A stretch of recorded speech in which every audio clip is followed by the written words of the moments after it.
Hello everyone, welcome to SFI's Tuesday Tip of the Week, and today we're going to talk about buying your defensive pistol. So let's get to it.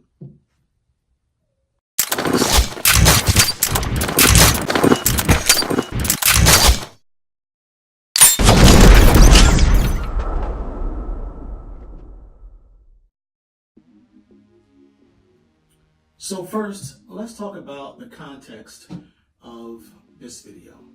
We are talking about self-defense. We're not talking about a weapon for plinking or a weapon that you just want to collect and keep in a safe. We're talking about a weapon that is going to be used to save your life. We are talking about a weapon that is going to be used to save the life of a loved one, or the life of a neighbor. So when we talk about that, there are only a few manufacturers on the market that make a reliable weapon that is going to fire every time, not sometimes, not if it's dirty, or we want a weapon that is going to fire every time we need it. So let's talk about that. So let's talk about cost.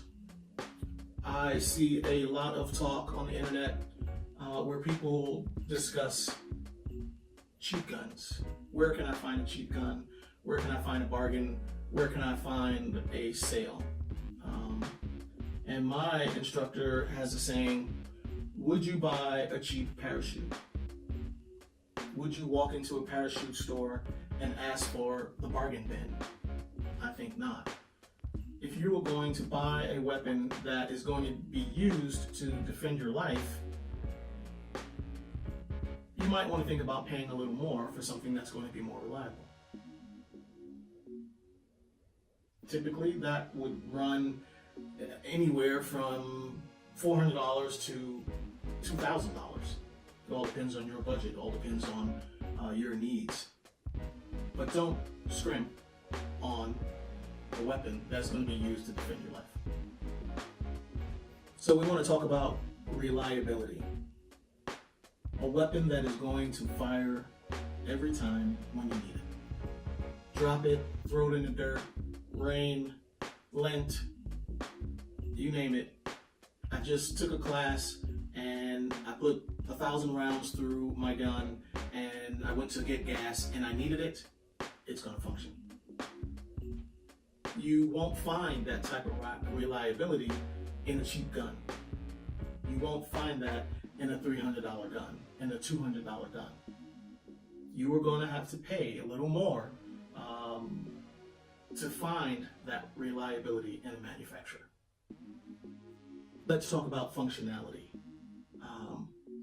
When you're buying that defensive pistol, you don't want a lot of gimmicky items on your pistol.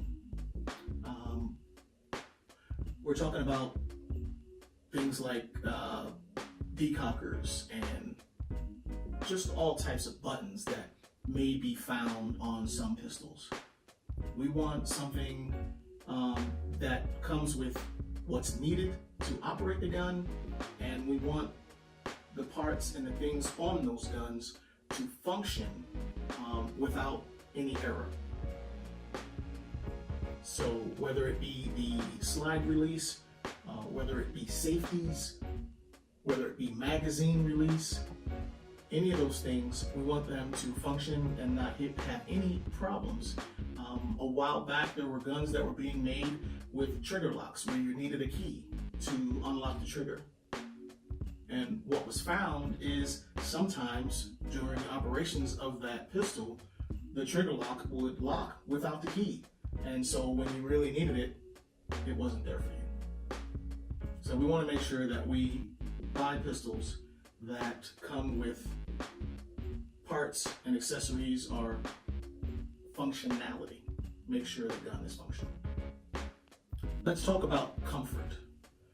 We want to make sure that when we talk about comfort, we're talking about comfort, one, when you are carrying it, in a holster. Is the butt of the weapon going to be too wide when you're trying to conceal it? Is it too long? Is it a 5-inch full-size gun? Is it 4-inch? Is it a compact? Is it deburred? So in other words, there are some weapons, when you purchase them, the manufacturer has gone and sanded down all the rough edges on the gun so that it doesn't snag on clothing, so that it doesn't cut your hands during manipulation. So you want to look at all those things when you purchase. You also want to make sure that the comfort in your hand is right for you. So can you get a full grip on that weapon? Can you manipulate the magazine release without breaking your grip? Does it have panels on the grip that allow you to reduce it from being large to medium to small so that you get a better grip on your weapon?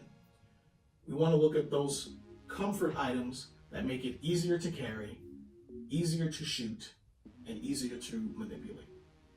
So let's talk about manipulation. In manipulation, and as you can see here, this is a clear weapon, no round in the chamber, no magazine. So when we talk about manipulation, we want to ensure that when that weapon is in our hands, that we can easily do things like lock the slide back. Can our thumb reach the slide release easily so that we can release the slide? Will our thumb reach the magazine release? Some people can't do that. Is it ambidextrous so that if I have to go to my left hand, can I still manipulate those things that I need to operate the gun? So take a look at all those things and try and see if you can do all those things that are necessary easily so that manipulating the gun is easy for you. So the next thing is capacity. There are many pistols on the market with many types of capacity. 1911s give you 8+1, meaning 8 in the magazine, 1 in the chamber. There are 380s that give you between 6 and 7 and 8 rounds. You want a weapon that is going to give you the most rounds necessary, but still allow you to be able to carry the weapon comfortably and still be able to manipulate the weapon and still give you the reliability that you need. Those guns tend to be between 15 and 16 rounds of 9mm. And that will give you the capacity, God forbid you need it. If you have to shoot more than 3 to 5 rounds, you still have rounds left if you need them. So always look at capacity of the weapon that you're going to buy. Lastly, let's talk about accessories. We want to look at how many magazines does that weapon that we're looking at buying come with. Is it 1? Is it 2? Some will come with 1, some will come with 2, and then you'll have to go out and buy more. Some weapons manufacturers charge large amounts of money for extra magazines, some upwards of $50. So you want to take a look at that. Can I get accessories that don't cost an arm and a leg? You want to look at whether or not you would want to put a better trigger on your weapon. Some people say that you shouldn't make changes like that to defensive weapons, but there are many that do, and you would have to do the research to find out what's better for you. We want to talk about different sights. Some weapons come with plastic rear sights, and the sights are white dots. A lot of people in the shooting industry have gone to replacing these sights with metal sights and with red dots so that you can pick up your front sight quicker. Lights, you can buy them that already have rails on them so that you can put a light on it if you need be.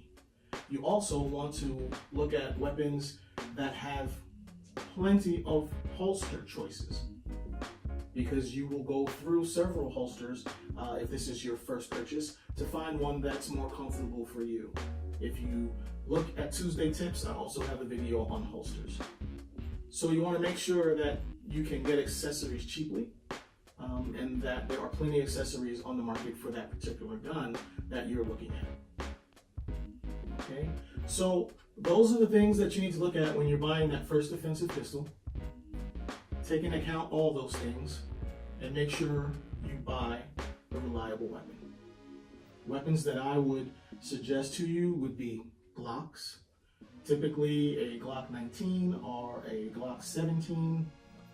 There are smaller Glocks, but those are pretty much the standard, and those will be easy for you to learn on. I would look at the M&P 2.0, Smith & Wesson M&P 2.0. Those are great weapons. They have great triggers.